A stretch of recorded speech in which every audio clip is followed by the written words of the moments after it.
Bapa, kami sedang menanti-nantikan lawatan-Mu boleh terjadi Tuhan.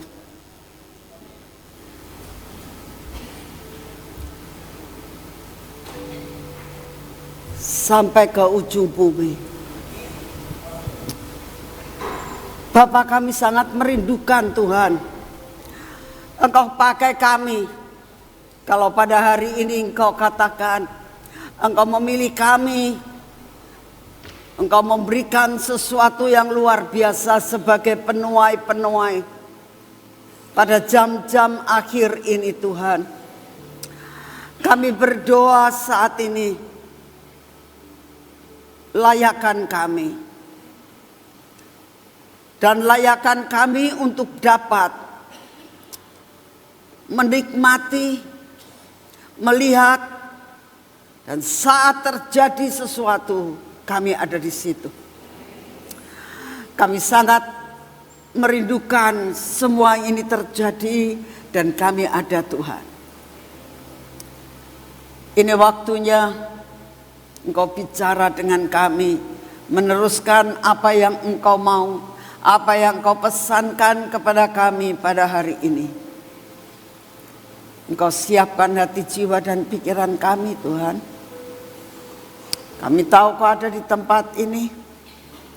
Siapkan kami punya wadah yang besar untuk kami dapat melakukan bagian kami. Biar kami pulang dari tempat ini pun kami tahu akan visi dan misi yang Engkau berikan buat kami. Kami tidak mau sekedar mendengar dan mendengar Tuhan, tapi kami mau benar-benar melakukan dan menikmati akan segala sesuatu yang Kau siapkan buat kami. Terima kasih Bapa. Berbicaralah Kau pada saat ini. Berikan hikmat, pewahyuan yang berasal daripada-Mu, dan berikan kepada kami daya tangkap untuk menangkap apa yang Engkau mau, sehingga kami tidak salah di dalam menangkap firman-Mu. Terima kasih untuk kasih setia-Mu. Dalam nama Tuhan Yesus kita katakan sama-sama, amin. Silahkan duduk saudara semuanya. Sebelum saya teruskan dengan apa yang kita sudah pelajari kemarin, kemarin. Nah, hari ini saya ingin ajak saudara baca sekali lagi di dalam Hosea berapa? Pintar semuanya, ya.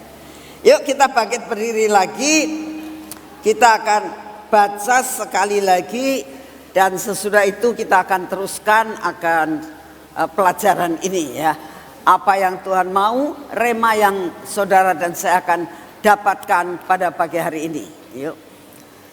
Siap ya? 2, 3. Hosea 10 ayat 12. Tuhan Yesus berkata, "Hai Nani, bukalah ladang baru untuk diri saya. Taburlah benih keadilan dan tuailah berkat yang dihasilkan oleh kesungguhan cinta saya kepada Tuhan. Sebab sudah waktunya saya mencari Tuhan." Tuhan kita. Tuhan akan datang dan menghujani saya dengan berkat-berkat. Amin. Ya, silakan duduk. Tadi malam sudah dibicarakan tentang membuka ladang, ya. Dan saya akan ulangi sedikit. Buka ladang baru ini bukan sekedar pekerjaan sekuler, ya. Tetapi juga diadakan lawatan. Bisa terjadi lawatan sehingga kita itu bisa dikirim ke tempat-tempat yang Tuhan mau. Waktunya akan tiba, kita tidak tahu, tapi suatu waktu saudara akan bisa mendapatkan ladang baru di dalam pelayanan untuk menuai. Seperti yang saat ini kita lakukan, ya, memberi makan orang-orang miskin. Nah, ini ladang yang baru, itu termasuk pelayanan yang baru sebagai penuai ya. Nah, demikian juga dikatakan ladang itu yang baru adalah sesuatu hal yang tidak pernah terpikir dalam hidup kita. Ya. Ladang itu merupakan sesuatu hal yang tiba-tiba, loh kok tidak pernah saya pikir ya. Ternyata Tuhan memberikan dan saya harus membuka ladang yang baru itu. Mungkin kita tidak berpengalaman dalam perkara ini. Tetapi satu perkara, kalau itu adalah jatahmu, ambil. Mungkin saudara tidak begitu bisa memainkan alat musik mungkin. Tapi saudara itu sebetulnya punya potensi di dalam untuk melayani dalam bidang musik. Nah, pada waktu itu tiba-tiba saudara itu punya kerinduan untuk les. Nah, dan saudara tahu ini adalah cikal bakal di mana engkau akan bisa melayani. Ya.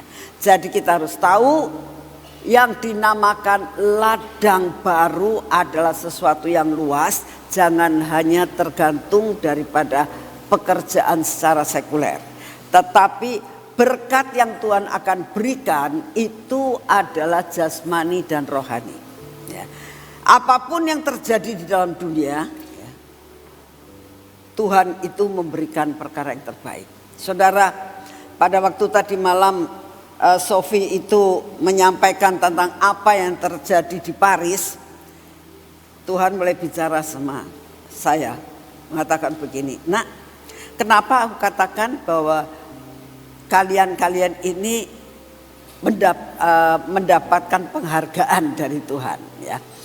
Disebabkan karena saudara mau mengisi cawan doa ya. Sekalipun di sana ada penyembahan dan melakukan perkara yang menyakitkan hati Tuhan, masih ada anak-anak yang mau bayar harga dengan cara doa 15 jam di tempat ini. Dan saya mengucap syukur karena banyak gereja-gereja yang saat ini juga mengadakan akan doa 15 jam, ada yang 24 jam.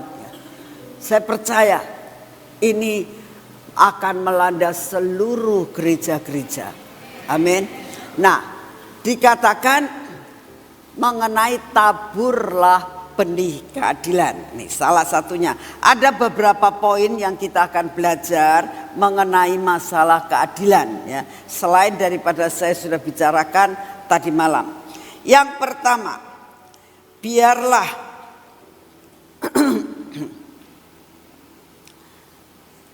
kita itu menyediakan hati dan tangan yang bersih. Nah, ini termasuk keadilan. Taburilah dengan benih keadilan. Betul ya? Jadi hal-hal poin-poinnya adalah menyediakan hati dan tangan yang bersih. Ya. Ini sama dengan orang kalau tangannya bersih, otomatis orang itu pasti hidupnya adil, hidupnya benar. Seperti timbangan yang dapat dikatakan punya timbangan yang benar. Tidak berat sebelah ya. Kalau namanya adil itu tidak berat sebelah. Kita akan dapat berpikir yang benar kalau mempunyai hati yang bersih dan tangan yang bersih. Kita baca di dalam Ayub 11 ayat 13. Supaya kita bisa menjadi penuai akhir zaman ya. Penuai di jam-jam yang terakhir, Tuhan katakan dalam Ayub 11 ayat 13. Jikalau engkau ini menyediakan hatimu, hati yang disediakan. Saudara mempunyai integritas yang tinggi, saudara bisa menjadi penuai akhir zaman. Satu hal yang Tuhan rindukan adalah harus menyediakan hati kita. Ya. Kita bisa karena disuruh ya, atau karena kepengaruh dengan yang lain. Hatimu tidak. Tuhan merindukan ada dua hal. Dikatakan menyediakan hati dan menadahkan tanganmu kepadamu. Ya. Terus ayat 14 dikatakan, jikalau engkau menjauhkan kejahatan dalam tanganmu. Apa sih maksudnya menjauhkan kejahatan dalam tanganmu? Kalau saudara mempergunakan tangan ini yang tidak baik, banyak hal. Saudara misalnya buat anak-anak, nyontek itu sudah sesuatu hal yang melakukan kejahatan. Ya. Harus bertobat kalau kamu nyontek, tahu yang nyontek ya. Lalu saudara mempergunakan tangan ini untuk bertengkar dengan teman. Itu pun sudah melakukan kejahatan ya. Suami-suami yang enteng tangan sedikit-sedikit mukul istrinya, nah ya itu juga tidak diperkenankan di hadapan Tuhan. Istri-istri yang suka nampar suaminya mungkin ya, itu pun tidak berkenan di hadapan Tuhan. Kalau mau menjadi penuai yang Tuhan rindukan, harus menjauhkan tangan dari kejahatan. Apalagi kalau saudara dan saya di dalam berdagang ya, lalu saudara itu ngitung uang yang harusnya 10 cuma 9. Nah itu pun tangan dipergunakan untuk perkara-perkara yang tidak benar. Jadi banyak hal yang kita bisa lakukan yang merupakan kejahatan. Dan tidak membiarkan kecurangan ada dalam kemahmu. Artinya begitu ada perkara yang tidak baik, cepat diselesaikan. Itu yang Tuhan mau, supaya menjadi penuai-penuai pada jam-jam terakhir. Yang kita akan bahas saat ini mengenai masalah hati dan tangan. Kita baca di dalam Mazmur 24 ayat 3 dan 4. Firman Tuhan mengatakan begini. Siapakah yang boleh naik ke atas gunung Tuhan? Siapakah yang boleh berdiri di tempatnya yang kudus? Saudara perhatikan ayat ini. Dikatakan siapa yang boleh naik ke atas gunung Tuhan? Saudara tahu gunung Tuhan adalah gunung yang tinggi di mana Tuhan bertahta. Dikatakan siapa yang boleh naik ke atas gunung Tuhan. Untuk apa kita naik ke gunung Tuhan? Untuk mengerti hatinya Tuhan. Saudara mau menjadi penuai-penuai pada jam-jam terakhir. Itu kalau saudara tidak mempunyai visi dan misi dari Tuhan. Untuk tidak mempunyai kedekatan dengan Tuhan, saudara tidak akan bisa dan menjadi berhasil untuk menjadi penuai pada jam-jam terakhir. Karena apa? Saudara gak punya bekal. Nah, bekal untuk menjadi penuai itu dibutuhkan keintiman dengan Tuhan. Orang kalau punya keintiman dengan Tuhan, itu yang dia cari adalah gunung Tuhan. Ya. Dan dikatakan yang bisa berdiri di tempatnya yang kudus. Tempat yang kudus adalah tempat yang dinamakan Bait Allah. Ya. Ada ruang kudus dan ruang maha kudus. Ini bicara tentang keintiman. Ini bicara tentang mencari Tuhan. Ini bicara tentang mengejar Tuhan. Jadi yang dikatakan siapa yang boleh naik ke atas gunung Tuhan, siapa yang boleh berdiri di tempat yang kudus. Selanjutnya dikatakan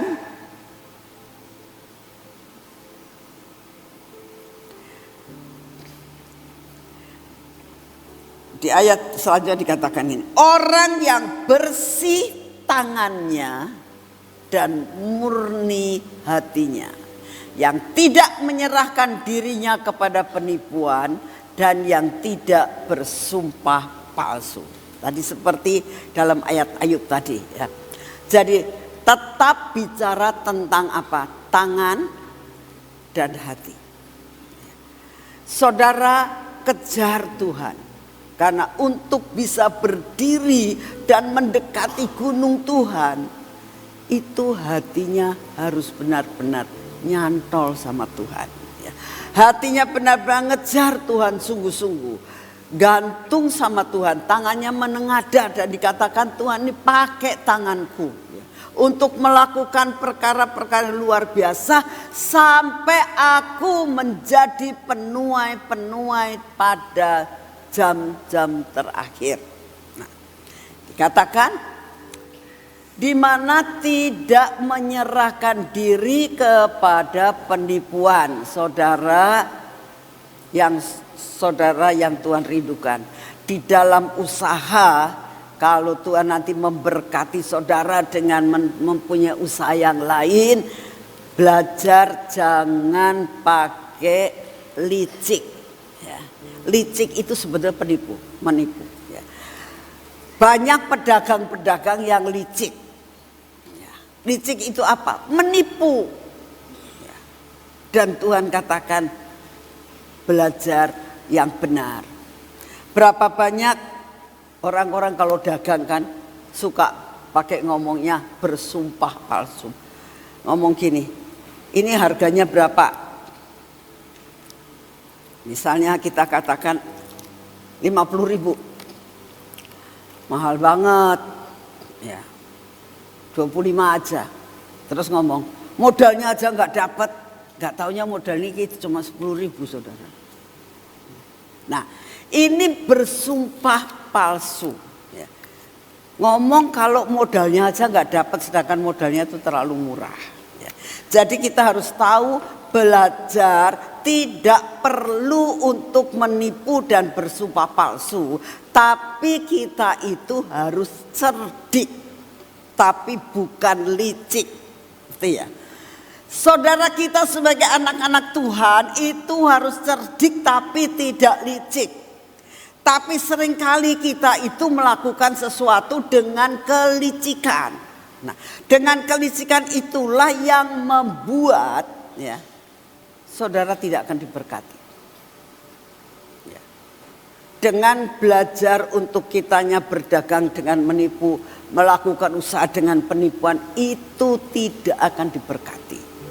Belajar, cerdik, tapi jangan bersumpah palsu dan menipu. Ya. Kita akan teruskan karena Tuhan ingin supaya saudara dan saya itu no compromise. Ya. Tidak ada kompromi dengan dosa. Ya. Kita belajar hari ini dari Daniel 1 ayat yang ke-8. Daniel berketetapan untuk tidak menajiskan diri. Saudara lihat, orang yang bisa menjadi penuai seperti Daniel, akhirnya dia menjadi penuai. Saudara, ya. Dia diberkati, bahkan dia diangkat karena dia punya apa? Punya integritas yang tinggi. Saudara, biarlah kita ini sebagai anak-anak Tuhan ya, banyak belajar dari tokoh-tokoh Alkitab. Banyak hal yang kita bisa belajar. Jangan sekedar baca Alkitab tapi nggak benar-benar kita menjadi orang yang benar-benar menjadi pelaku firman. Di mana letak rahasianya Daniel itu? Dia orang buangan dikatakan. Dia orang tawanan. Kenapa dinamakan dia adalah orang buangan dan tawanan? Dia ini orang Yehuda, keturunan raja-raja. Pada waktu raja Yehuda yang terakhir, di mana Nebukadnezar datang, dihancurkan semuanya, termasuk Bait Allah dihancurkan. Daniel dan teman-temannya ini dibawa ke Babel menjadi tawanan. Jadi dikatakan orang buangan. Sebetulnya saudara tahu sih namanya orang buangan. barang saudara yang mau dibuang itu masih saudara pakai enggak? Hah? Kalau saudara punya barang yang masih dipakai, dibuang apa tidak? Tidak mungkin kan? Yang kita buang adalah barang-barang yang benar-benar tidak berguna. Betul? Jadi sebetulnya dalam tanda kutip Daniel dan teman-temannya itu adalah orang yang sebetulnya tidak berguna. Tapi yang tidak berguna ini bisa menjadi penuai di Babel. Babel itu lambang daripada kekacauan. Ya. Saudara dan saya di tengah-tengah kekacauan keluarga, di tengah kekacauan dunia saat ini di dalam bisnis, saudara akan bisa menjadi pendamai. Saudara akan menjadi penuai. Saudara kalau menuai itu artinya selama kita itu bisa menjadi berkat, pasti kita akan menuai. Pasti kita akan menuai, saudara. Kemarin waktu hari Selasa yang lalu waktu Ibu Selvi cerita tentang Smith Wigglesworth, dikatakan dia bisa menobatkan akan suaminya disebabkan karena dia menabur kebaikan. Saudara, Tuhan sanggup untuk memakai kita. Sekalipun kita seolah-olah aku tuh gak bisa apa-apa. Daniel itu sebetulnya adalah orang yang pinter, tapi sebetulnya masa depannya habis, nol masa depannya Daniel itu. Kenapa dikatakan nol? Dia jadi tawanan, dia gak punya masa depan. Mau dibunuh, mau diapain itu terserah raja. Tapi kenapa dia bisa menjadi yang dinamakan penuai di akhir zaman? Disebabkan karena dikatakan Daniel berketetapan untuk tidak menajiskan dirinya dengan santapan raja. Saudara bayangin ya, yang namanya santapan raja, ya ini saya bicara umumnya saja, umumnya. Namanya santapan raja tuh kira-kiranya enak gak sih? Enak. Santapan raja itu bahan-bahan yang dipakai buat masak, ya bahannya tuh kualitas tinggi atau kualitas rendah? Kualitas tinggi. Juru masaknya kira-kira juru masak ecek-ecek apa juru masak yang benar-benar berkualitas? Iya, berkualitas kan. Jadi otomatis masakannya itu luar biasa enaknya. Nah, kenapa Daniel itu tidak mau makan? Saudara tahu? Ya. Saudara tahu nggak? Saudara kalau makan, apa yang pertama kali saudara lakukan? Doa. Betul? Betul kan? Nah, kalau doakan Tuhan terima kasih buat makanan yang kau berikan ini untuk saya. Ini kami saya persembahkan kepadamu biar menjadi kekuatan buat tubuh kita, gitu kan? Nah, demikian juga kenapa rahasianya Daniel itu tidak mau untuk menajiskan diri. Bukan masalah makanannya. Saudara tahu, bukan masalah makanannya. Tapi makanan itu sudah dipersembahkan dan didoakan dulu di hadapan berhalanya orang Babel. Ngerti? Jadi dia sebetulnya bukan masalah makanannya. Makanan enak sih dia pasti suka.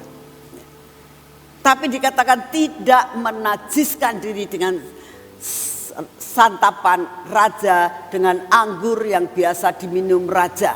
Sebab apa? Anggur yang mau diserahkan ke raja. Semua makanan yang mau dipersembahkan kepada raja untuk dinikmati itu dipersembahkan dulu kepada berhala. Baru diberikan kepada raja. Jadi barang ini, makanan ini najis di hadapan orang Yahudi. Di hadapan Daniel. Dia tahu persis. Aku tidak mau makan makan makanan yang sudah dipersembahkan kepada berhala. Itu sudah ada ikatan, ya, sudah menjadi miliknya, milik daripada berhala itu. Kalau saya makan, saya terikat dan saya menajiskan diri, sekalipun itu enak. Saudara, itu yang punya ketetapan. Nah, sebenarnya ketetapan itu dari mana? Dari hati. Betul? Tadi dikatakan, biarlah hatimu bersih. Nah, hati yang bersih itu yang dialami Daniel. Punya ketetapan tidak menajiskan diri dengan segala sesuatu yang sudah dipersembahkan kepada berhala. Lalu dimintanya kepada pemimpin pegawai istana itu supaya ia tak usah menajiskan diri. Ya. Luar biasa, gak ada kompromi. Ya. Tidak ada kompromi. Ya. Ini yang Tuhan suka. Saudara, dalam berdagang jangan kompromi. Ya. Artinya bagaimana Bu gak boleh kompromi? Kalau tahu barang itu, misalnya nih contoh ya, ini ada barang murah, ya, tapi ternyata barang curian, kompromi. Barangnya murah bisa dijual lagi, kita dapat untung besar. Hati-hati. Kalau saudara mau menjadi penuai di akhir zaman, di jam-jam terakhir, ingat jangan kompromi dengan dosa. Kalau saudara tetap melakukan akan hal itu, maaf kata, Tuhan gak akan pakai. Sekalipun saudara ada di tempat ini. Ya. Koreksi diri. Kita saat-saat ini sedang puasa Nehemia. Menambal lubang-lubang tembok yang berlubang. Koreksi diri. Tuhan, sifatku ini tidak baik. Ya. Minta ditambal, minta dilepaskan. Ya. Saudara tahu itulah yang dilakukan oleh Daniel. Ya. Selain Daniel siapa lagi? Sadrah, Mesah dan Abednego. Kita lihat dalam Daniel 3 ayat yang ke-16. Dikatakan pada waktu itu Raja Nebukadnezar itu mimpi tentang patung yang besar. Ya. Lalu Daniel yang menerjemahkan. Daniel ini menerjemahkan, ya, menafsirkan mimpi. Akibat diterjemahkan, akibat diartikan, jadi dibuatlah patung sesuai dengan mimpinya. Dan dikatakan itu patung harus disembah. Nah, Sadrah, Mesah dan Abednego dikatakan, kalau kamu hari ini mau nyembah, tak bebaskan. Tapi kalau tidak, kamu pilihannya mati. Masukkan ke dapur api. Coba lihat bacanya. Lalu Sadrah, Mesah dan Abednego menjawab Raja Nebukadnezar, tidak ada gunanya kami memberi jawab kepada tuanku dalam hal ini. Jika Allah kami yang kami puja sanggup melepaskan kami, maka ia akan melepaskan kami dari perapian yang bernyala-nyala itu. Dan dari dalam tanganmu ya Raja. Tetapi seandainya tidak, hendaklah tuanku mengetahui ya Raja, bahwa kami tidak akan memuja dewa tuanku dan tidak akan menyembah patung emas yang tuanku dirikan itu. Saudara, jawabannya benar-benar telak. Tidak pakai kompromi, tidak pakai mikir-mikir dulu. Tapi benar dikatakan, kami tidak akan memuja dewa tuanku, tidak akan memuja dan tidak akan menyembah. Ya, coba, tidak akan nyembah, tidak akan muja pun tidak. Muja itu mengagung-agungkan. Ya, tidak. Benar-benar ini garis keras. Ya. Saya katakan ini garis keras. Ya. Kita sebagai anak-anak Tuhan dalam masalah keadilan yang kemarin katakan, punya hati yang bersih yang Tuhan rindukan. Engkau harus tidak kompromi. Saudara, dalam akhir zaman ini ya, banyak bakal terjadi ya. Kalau kamu nggak mau, nanti bakalnya tidak boleh jual beli dan sebagainya ya, semua cashless dan sebagainya. Ini bakal terjadi loh, bukannya main-main, ini bakal terjadi. Makanya kita minta cepat genapkan semua yang direncanakan Tuhan, supaya Tuhannya cepat datang. Begitu cepat datang, kita nggak akan ngalami yang seperti itu. Nah, ini masa-masa 10 tahun ke depan, 9 tahun mungkin, kurang lebih 9 tahun ke depan. Ini masa yang benar-benar saudara boleh membuka ladang yang baru. Saudara akan diberkati Tuhan dalam segala sesuatu. Financial freedom masih tetap berlaku buat saudara. Tapi yang harus dilakukan, koreksi diri, tambah lubang-lubangmu. Kalau mau diberkati, itu harus seperti itu. Tidak kompromi dengan dosa. Sekali lagi, cerdik boleh, jangan berbuat dosa dengan sumpah palsu. Nah, kita lihat kan ini begitu luar biasanya ya. Dia katakan tidak akan menyembah patung emas yang Tuhan dirikan. Saya berdoa ya, jadi anak Tuhan harus benar-benar berani tidak kompromi ya, supaya saudara diberkati. Amin. Nah, kita akan belajar dari Yusuf. Yusuf pun sama.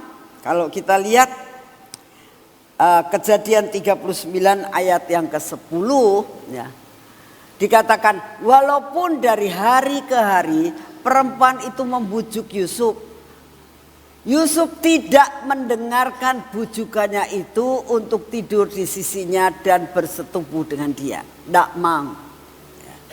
Benar-benar tidak kompromi. Karena kalau saudara lihat, Yusuf ini anak muda, ya, cakep, disenangi orang, toh nggak ada yang tahu. Seringkali dalam kehidupan kita melakukan penipuan, ya, dengan cara berdagang, toh nggak ada yang tahu. Saudara harus lihat, ada sepasang mata yang melihat apa yang saudara perbuat. Jadi lebih baik jangan, ya. Lebih baik jangan. Ya. Belajar benar-benar seperti Yusuf, ya. Seperti yang dialami oleh Daniel. Hasilnya luar biasa. Ya. Kita akan melihat akan apa yang di dalam ayat yang ke-15. Ini di dalam Ayub ya, Ayub yang tadi, Ayub yang di depan ayat 15. Maka sesungguhnya engkau dapat mengangkat mukamu tanpa celah. Maka sesungguhnya engkau dapat mengangkat mukamu tanpa celah dan engkau akan berdiri teguh dan tidak akan takut. Saudara, ini dampaknya kalau saudara nanti menuai ya. Ini dampak menuai saudara. Kalau saudara benar-benar membersihkan dirimu sampai menjadi penuai dan Tuhan mengatakan kamu layak menjadi penuai di jam-jam terakhir. Nah, kalau saudara mendapatkan mandat itu luar biasa. Ayat ini menjadi milik saudara. maka sesungguhnya engkau dapat mengangkat mukamu tanpa celah. Artinya begini, kalau saudara ini salah satu contoh, mukamu itu kinyis, benar gak ada lukanya, gak ada jerawatnya, ya, kamu benar-benar cantik, gitu ya. Jalannya apa, nunduk? Ya. Kenapa sih orang kalau jalan? Karena lihat, aduh aku malulah, tak tutupin. Ya. Karena apa? Banyak jerawatnya misalnya. Ya. Tapi yang dinamakan, maka sesungguhnya engkau dapat mengangkat mukamu tanpa celah. Karena begitu kita melihat ke depan, orang tidak dapat mencela kita kan mukanya bagus. Ini artinya betapa tidak ada yang dapat mencela saudara. Seperti yang dialami oleh Daniel. Saat Daniel diangkat tinggi-tinggi oleh Raja Darius. Apa yang terjadi? Pemimpin-pemimpin wali kota yang lain tidak suka dengan dia. Tapi pada saat dia mau menyelidiki, mana sih celahnya? Mana celahnya Daniel? Mana celahnya Daniel? Tidak ada sama sekali. Dia tidak punya celah. Hanya satu celahnya, bahwa dia tidak pernah selalu punya saat teduh bersama dengan Tuhan. Celah itu yang diambil, saudara. Dikatakan orang lain tidak bisa melihat celahnya kita. Karena apa? Karena kita benar-benar hidup menabur di dalam benih keadilan. Saya berdoa, jadilah penuai-penuai dengan punya wadah hati yang tidak bercela. Lalu dikatakan, dan engkau akan berdiri teguh dan tidak akan takut. Saudara, kalau saudara itu tidak salah, gak usah takut. Kenapa sih kalau kitanya itu takut? Karena ada salah, ada celah. Ya, ada celah. Suatu saat, saudara, kami ini naik mobil ceritanya. Nah, Pak Edi yang nyupir kan? Saya sudah bilang, ini belok kiri tidak boleh loh. Ya, belok kiri ini tidak boleh. Tidak boleh langsung ngikutin lampu. Edi ngomong, udahlah nggak apa-apa Bu, itu nggak ada polisi. Ya. Terus kita belok, kamunya ngelanggar nih, saya bilang gitu. Saudara, begitu di belakang itu ada mobil polisi, saya deg-degan. Ya. Kuat ada polisi, nggak apa-apa, polisi Cirebon baik, gitu. Tuh, ya, memang saya tidak ditangkap, dibiarin gitu ya. Cuman karena saya merasakan ini salah, itu mau tidak mau hati kita tuh deg-degan. Pernah enggak sih kamu merasa gitu? Hah? Walaupun tidak ditangkap tapi kerasa kita tuh salah gitu. Nah, saudara, itu hanya perkara lampu travel light ya. Jadi kalau saudara itu ya ada celah, kamu tidak berani berdiri teguh dan kamu pasti takut. Ya. Jangan-jangan ya kan. Jadi lebih baik lepaskan dirimu dari celah. Di mana ada sesuatu yang membuat kamu dicela, beresin saudara, beresin deh di hadapan Tuhan. Sehingga benar-benar dihapus semua dosa dan kesalahan kita. Amin. Ya. Itu hal yang pertama ya. Di dalam Ayub yang tadi ayat yang ke-15. Sekarang kita bicara perkara Yusuf lagi ya. Di dalam Kejadian 41 ayat 40, saudara tahu kan kehidupan Yusuf itu, saudara tahu ceritanya, saudara tahu bahwa dia itu akhirnya dijual dan akhirnya dia di Potifar juga akhirnya masuk penjara ya. Dan di penjara Tuhan angkat dia dalam sekejap ya. Ada pembalikan keadaan dalam sekejap. Gak pernah dipikirkan oleh Yusuf. Kenapa bisa seperti itu? Tidak terpikir ya. Karena dia sudah dilupakan oleh pejabat minuman.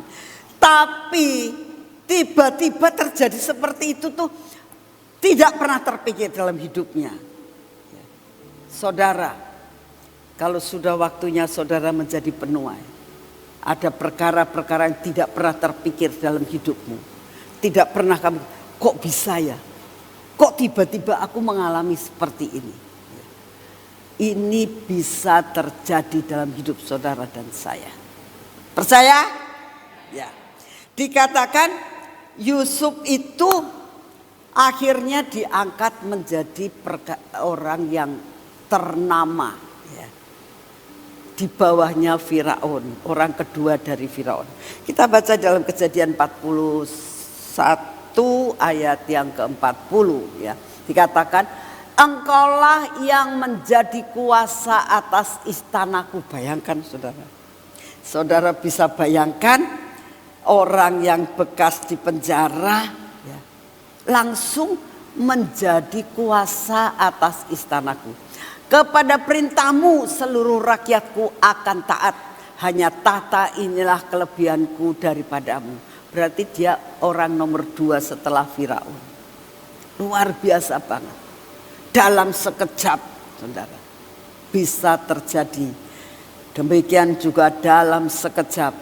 Dalam beberapa tahun ke depan. Mungkin berapa bulan ke depan. Ada perkara-perkara yang terjadi dalam hidup saudara untuk mulai dipersiapkan menjadi penuai-penuai di jam-jam terakhir. Siap? Harus siap. Koreksi diri, tambal lubang-lubangmu dalam kehidupan. Ya. Lalu dikatakan selanjutnya 41.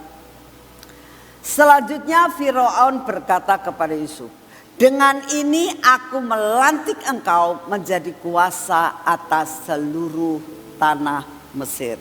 Bayangkan saudara, itu tidak mudah loh. Untuk mencapai jenjang yang tinggi seperti itu butuh proses yang panjang. Ya. Perlu sekolah, dan Yusuf itu enggak sekolah yang seperti itu.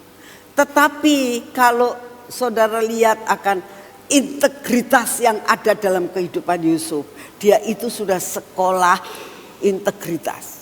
Sekolah mempunyai sesuatu perkara yang luar biasa. Yang pertama ya, yang tadi pagi saya katakan, tadi malam, bahwa Yusuf itu punya integritas, punya keadilan ya. Di mana dia tahu persis saudara-saudaranya enggak benar, yang ini benar. Jadi kalau dia menjadi seorang pemimpin, dia sudah belajar tentang keadilan. Nah, sudah ya. Yang kedua, dia akhirnya menjadi budaknya Potifar, betul kan? Nah, sekarang kalau dia menjadi budaknya Potifar, itu kan dia mulai melakukan pekerjaan-pekerjaan yang dekat dengan orang-orang besar. Dia tahu caranya untuk bekerja dengan orang besar. Kumpul dengan pegawai-pegawai istana juga. Jadi dia sudah belajar tata cara hidup orang istana. Nah, kumpulannya orang-orang besar, yaitu apa? Teman-temannya Potifar. Dia pasti ngelihat kalau temannya Potifar datang, makannya bagaimana, menyediakan makannya bagaimana. Oh, kalau orang yang gede ini makannya seperti ini. Dia tahu tata cara. Ya. Lalu dia dalam penjara, saudara. Ketemunya orang banyak, orang jahat, betul kan? Tidak ada orang yang tidak jahat dimasukin penjara. Orang jahat, penipu, ya. Tapi ada orang baik yang tiba-tiba masuk penjara seperti Yusuf. Lalu dia bergaul dengan pejabat-pejabat. Pejabat mana? Pejabat daripada penjara itu. Jadi dia sebetulnya tanpa disadari, ya, bertahun-tahun dia belajar akan hal itu. Jadi pada saat dia diangkat menjadi kuasa atas seluruh tanah Mesir, itu sudah wajar. Dia sudah dipersiapkan. Saya berdoa, biar saudara dipersiapkan saat-saat ini untuk menjadi penuai-penuai di jam-jam terakhir. Dengan cara yang hari ini kita belajar. Belajar dari Yusuf, belajar dari Daniel, belajar dari Sadrak, Mesak dan Abednego. Ya. Kita belajar dan kita menjadi pelaku yang benar di hadapan Tuhan. Nah, dikatakan dia dilantik menjadi kuasa atas seluruh tanah Mesir. Jadi saudara, kalau saudara nanti sudah diangkat oleh Tuhan menjadi penuai di jam-jam terakhir, saudara akan menjadi penguasa. Penguasa itu apa? Hidup enak, ya. Mempunyai kedudukan yang tinggi. Jangan lupa sama Tuhan, ya. Lalu dikatakan ayat 42, sesudah itu Firaun menanggalkan cincin meterainya. Saudara, sesudah saudara naik menjadi penuai apa yang Tuhan berikan, saudara dan saya akan diberikan 3 perkara. Cincin meterai, pakaian kain halus, dan kalung emas. Ada 3 hal yang Tuhan janjikan buat saudara sebagai sesuatu yang harus saudara miliki sebagai penuai di akhir zaman. Seorang penuai harus punya cincin meterai. Cincin meterai itu adalah cincin otoritas. Sebab begini, ya. Kalau saudara pada zaman dulu, raja itu kalau ada peraturan, begitu dicap dengan cincin meterainya, itu sudah tidak bisa diganggu gugat lagi. Kekuasaannya luar biasa. Dan saudara, kalau saudara benar-benar sudah dilantik, jadi pertama siapkan diri, minta dilantik Tuhan. Tuhan lantik aku sebagai penuai-penuai di jam-jam terakhir. Saat begitu dilantik, Tuhan akan berikan otoritas. Apa yang saudara katakan dengan firman Tuhan, rema dari Tuhan, akan jadi daging. Ini yang Tuhan janjikan. Engkau akan mendapatkan otoritas. Yang kedua, pakaian kebesaran. Apa artinya? Saudara akan dirubah nasibnya. Yusuf dari lubang tutupan, ya, pakai pakaian penjara. Begitu dia dilantik, langsung diganti dengan pakaian kebesaran. Saudara, apapun yang terjadi dalam hidupmu, begitu minta dibersihkan oleh Tuhan, minta Tuhan berikan aku punya benih keadilan dalam hidupku, menabur benih benih keadilan. Nanti saudara akan diubah, ya, diberi pakaian kebesaran, perubahan nasib terjadi atas hidupmu. Ini benar-benar perkara yang ajaib yang saudara dan saya akan terima. Dan yang ketiga, kalung emas. Lambang ikatan cinta. Biasanya kalau orang mau menikah, dilamar, dikalungin kan, dikalungin. Itu diikat namanya. Kamu sudah nggak boleh sama orang lain, kamu sudah diikat. Nah, Saudara akan diikat oleh Tuhan. Ada ikatan cinta antara saudara dan Tuhan. Dan Tuhan katakan, kamu sudah jadi milikku. Ya. Ini sangat luar biasa banget saudara. Ya. Jadi saya berdoa, ya. Ayat yang ke-43 dikatakan, lalu Firaun menyuruh menaikkan Yusuf dalam keretanya yang kedua dan berseru orang di hadapan Yusuf, hormat. Demikianlah Yusuf dilantik oleh Firaun menjadi kuasa atas seluruh tanah Mesir. Luar biasa. Nah, langsung apa yang terjadi? Ya. Dia mulai melahirkan anak, ya, menikah dan lahirlah seorang anak namanya Manase. Artinya, ya, lupa, ya, akan apa yang telah lalu. Nah, seperti di dalam ayat Ayub 11 yang tadi ayat 15, sekarang ayat yang ke-16 dikatakan bahwa engkau akan melupakan kesusahanmu, hanya terikat kepadanya seperti kepada air yang telah mengalir lalu. Artinya begini, kalau semuanya sudah saudara terima, itu saudara sudah lupa susah. Ya, itu masa lalu. Dikatakan engkau akan melupakan masa kesusahanmu. Manase akan lahir dalam hidupmu. Ya. Engkau akan melupakan yang lama. Dan kau katakan, aku sekarang menjadi penuai pada jam-jam terakhir. Aku meninggalkan yang lama. Manase aku lupakan semuanya. Dan itu yang Tuhan sangat rindukan terjadi atas hidupmu.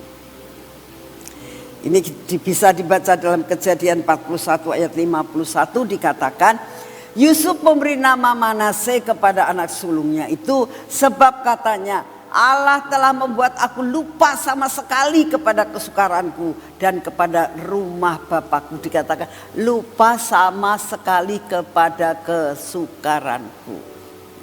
Makanya dengan dia Manase membuat dia tidak membalas akan kejahatan saudara-saudaranya. Karena apa? Sudah dilupakan.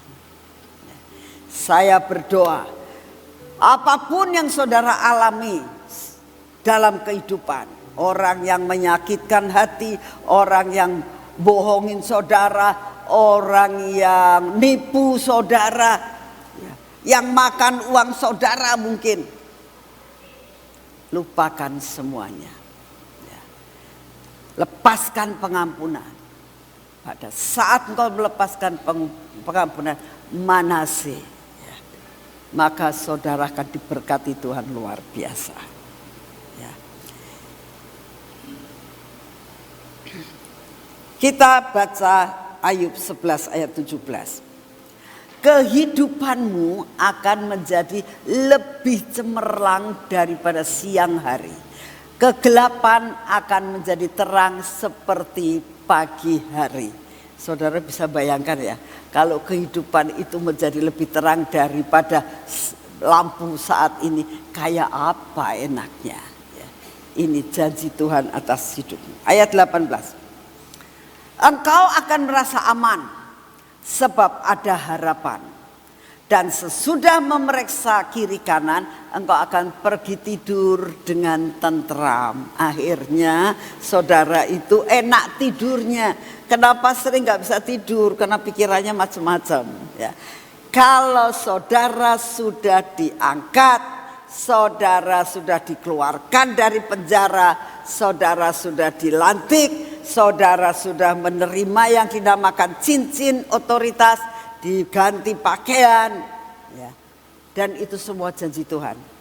Dan yang terakhir, saudara dilantik, bajunya diganti, dikasih kalung, ya. Didandani sama Tuhan. Saudara dan saya akan didandani sama Tuhan, menjadi penuai-penuai di jam-jam terakhir. Amin. siapkan diri saat ini, kita akan masuk dalam doa. Benar-benar saudara siapkan hati dan katakan, Tuhan, masih banyak perkara yang terjadi dalam hidup kami.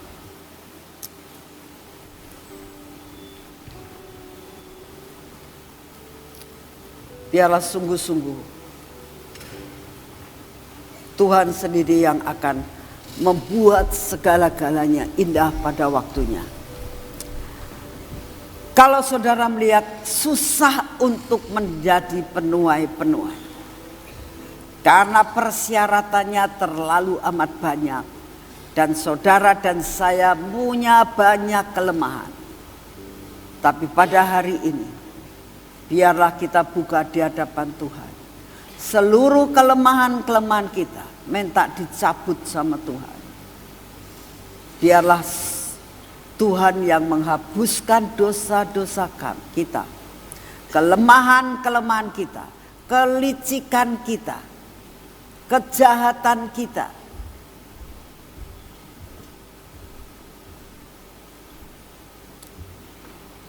Bapa, ampuni seluruh dosa dan kesalahan daripada anak-anak-Mu, Tuhan.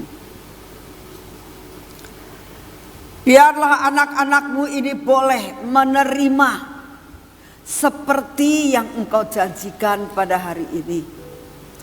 Bahwa mereka Kau hargai, disebabkan karena mereka mau mengisi cawan doa. Kami percaya Tuhan, layakan anak-anak-Mu ini menerima 3 perkara ini. Engkau berikan kepada kami otoritas raja-raja. Engkau berikan kepada kami pakaian kebesaran. Dan Engkau berikan kepada kami kalung emas, Tuhan, untuk memperlengkapi kami sebagai penuai-penuai di jam-jam terakhir.